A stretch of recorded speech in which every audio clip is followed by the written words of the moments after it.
বন্ধুরা 2025 সালের 16ই জুন সোমবার থেকে শুরু হয়েছে আষাঢ় মাস এবং শেষ হবে 17ই জুলাই বৃহস্পতিবার। আষাঢ় মাসে বেশ কয়েকটি দিন রয়েছে যে দিনগুলিতে আপনারা মনে রাখবেন এই দিনগুলিতে ভুল করেও তুলসী গাছের গোড়ায় জল অর্পণ করবেন না। যেহেতু প্রতিটি হিন্দু বাড়িতেই তুলসী গাছ রয়েছে এবং প্রত্যেকের বাড়িতেই প্রতিদিন তুলসী গাছের গোড়ায় জল দেওয়া হয়, কিন্তু বিশেষ করে এই আষাঢ় মাসে এমন কয়েকটি দিন রয়েছে যে দিনগুলিতে মোটেও ভুল করেও তুলসী গাছের গোড়ায় জল দেওয়া উচিত নয়। যদি দেওয়া হয় তাহলে আর্থিক দুঃখ কষ্ট নেমে আসবে এবং মাতা লক্ষ্মী অত্যন্ত রুষ্ট হতে পারেন সেই পরিবারের ওপর। তাই ভিডিওটি অবশ্যই শেষ পর্যন্ত সম্পূর্ণ দেখুন আর জেনে নিন আষাঢ় মাস চলাকালীন কোন কোন দিন তুলসী গাছের গোড়ায় জল অর্পণ করবেন না, এবং বিশেষ করে মনে রাখবেন যে আষাঢ় মাসে তুলসী গাছের গোড়ায় কি কি রাখা উচিত নয় এবং কি রাখলে পরিবারের সুখ সমৃদ্ধি ভরে থাকবে। এই সমস্ত কিছুই আজকের ভিডিওতে আলোচনা করব। নমস্কার বন্ধুরা, ভক্তিমূলক কথা চ্যানেলে জানাই আপনাদের সকলকে স্বাগত। বন্ধুরা, আশা করছি ঈশ্বরের আশীর্বাদে আপনারা প্রত্যেকেই ভালো আছেন এবং সুস্থই আছেন। আষাঢ় মাস ভগবান বিষ্ণু এবং দেবী লক্ষ্মীর বিশেষ গুরুত্ব রয়েছে। এই মাসে বিভিন্ন ধর্মীয় আচার অনুষ্ঠান পালিত হয়ে থাকে। আষাঢ় মাসের দেবশয়নী একাদশীর দিন থেকে 4 মাসের জন্য ভগবান বিষ্ণু যোগ নিদ্রায় যান।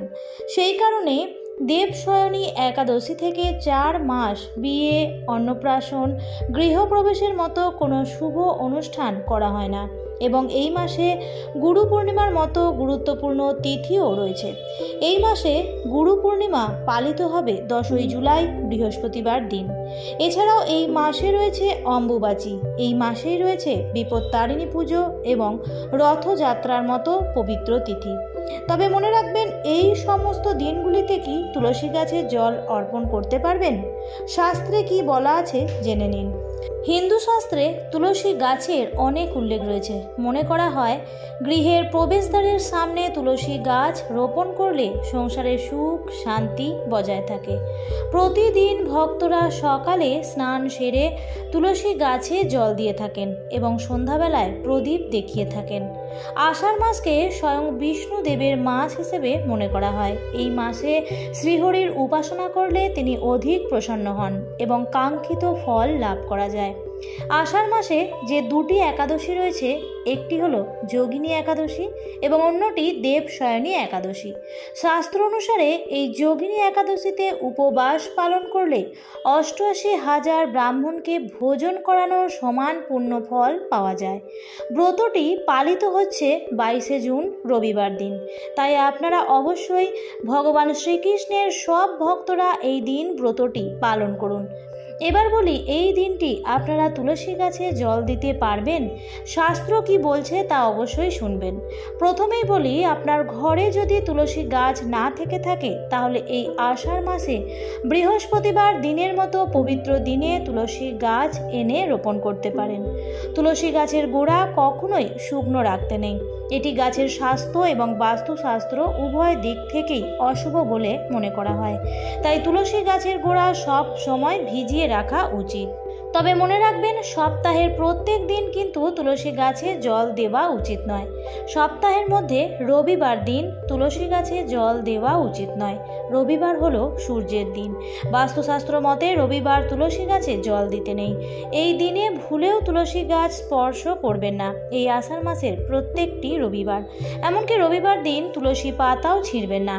আর এই আষাঢ় মাসে রয়েছে 2টি একাদশী, একটি শুক্লপক্ষের একাদশী এবং একটি কৃষ্ণপক্ষের একাদশী। এই শুভ দিনে অর্থাৎ একাদশীর মতো পবিত্র ব্রত কখনো হয় না।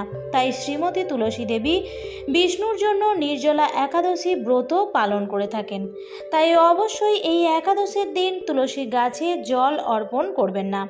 তাই অবশ্যই আষাঢ় মাসের এই 2টি একাদশীতে অর্থাৎ দেবশয়নী একাদশী এবং যোগিনী একাদশীতে তুলসী গাছের গোড়ায় জল অর্পণ করবেন না এবং তুলসী গাছ স্পর্শ করবেন না।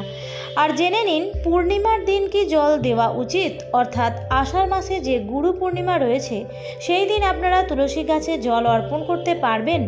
মনে রাখবেন, পূর্ণিমার দিন তুলসী গাছে জল দেওয়া উচিত নয়। পূর্ণিমা এমন একটি তিথি যা ভগবান বিষ্ণু এবং মা লক্ষ্মীর জন্য অত্যন্ত গুরুত্বপূর্ণ বলে মনে করা হয়। তাই এই দিনেও তুলসী গাছে জল দেওয়া বা অন্য কোনোভাবে তার অপব্যবহার করা উচিত নয়, অর্থাৎ পাতা তোলা বা স্পর্শ করা উচিত নয়। পূর্ণিমার দিন তুলসী গাছের আশপাশ পরিষ্কার পরিচ্ছন্ন রাখা উচিত।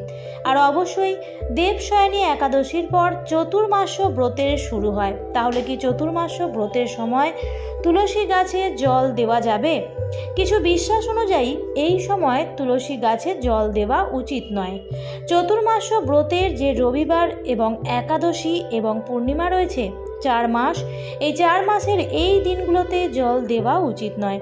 কিন্তু পাশাপাশি আপনারা তুলসী গাছ যেহেতু একটি পবিত্র উদ্ভিদ, তাই প্রতিদিনই তুলসী গাছে জল দেওয়া উচিত। তবে একাদশী এবং রবিবার তুলসী গাছে জল দেবেন না এই চতুর্মাস্য ব্রতের এই দিনগুলিতে। অনেক বন্ধুরাই প্রশ্ন করেছেন যে আষাঢ় মাসের 7 তারিখ থেকে হচ্ছে অম্বুবাচী, তাহলে কি এই অম্বুবাচী চলাকালীন এই দিনগুলিতে কি তুলসী গাছে জল দেওয়া যাবে? হ্যাঁ, এই সময় তুলসী গাছে জল দান করতে পারেন। তুলসীতে জল দানের মন্ত্রে রয়েছে স্নাপয়ামি জগদ্ধাত্রী, অর্থাৎ আপনাকে আমি স্নান সেবা প্রদান করছি। তাই তুলসী গাছে এই অম্বুবাচীর সময় জল দান করা যায়। দ্বিতীয় বিষয়টি হলো অম্বুবাচীতে কি তুলসী পাতা চয়ন করা, অর্থাৎ তুলসী পাতা তোলা যাবে? তুলসী পাতা চয়নের নিষিদ্ধ কাল সম্পর্কে ব্রহ্মবৈবর্ত পুরাণের প্রকৃতি খণ্ডে উল্লেখ রয়েছে। দ্বাদশী, পূর্ণিমা, অমাবস্যা, রবিবার, সংক্রান্তি, রাত্রিকালে এবং অশৌচকালে তুলসী পাতা চয়ন করা নিষিদ্ধ। যদিও অনেক ভক্তরা শুধুমাত্র দ্বাদশীতেই চয়ন করেন না, কিন্তু অম্বুবাচীতে তুলসী পাতা চয়ন সম্পর্কে কোনো নিষেধাজ্ঞা শাস্ত্রে নেই, অর্থাৎ চয়ন করতে পারবেন। তুলসী গাছের গোড়ায় সর্বদা একটি ঘিয়ের প্রদীপ জ্বালানো উচিত। এই পুজোয় ঘি ব্যবহার করতে হয়। যে কোনো পুজোয় শুদ্ধ ঘিয়ের ব্যবহার করা উচিত। আর তুলসী গাছ অত্যন্ত পবিত্র, তাই তুলসী গাছের আশেপাশে জুতো, চপ্পল, ঝাড়ু বা ডাস্টবিন এসব রাখা উচিত নয়। এতে করে দেবী লক্ষ্মীর অপমান হতে পারে, তাই অবশ্যই সাবধান থাকবেন। আর তুলসী গাছের আশেপাশে বেল গাছ লাগানো উচিত নয়। তুলসী এবং বেল গাছ আগে থেকেই বাড়িতে যদি লাগানো থাকে তাহলে দুটোকেই দ্রুত সরিয়ে ফেলুন। তুলসী ও বেল গাছ একসঙ্গে রাখা ভালো বলে মনে করা হয় না। এছাড়াও মনে রাখবেন, ক্যাকটাস বা কোনো কাঁটা জাতীয় গাছ তুলসী গাছের আশেপাশে একদমই রাখা উচিত নয়। আমার আজকের ভিডিওটি এই পর্যন্তই। ভিডিওটি দেখে ভালো লাগলে অবশ্যই লাইক, কমেন্ট এবং শেয়ার করতে ভুলবেন না।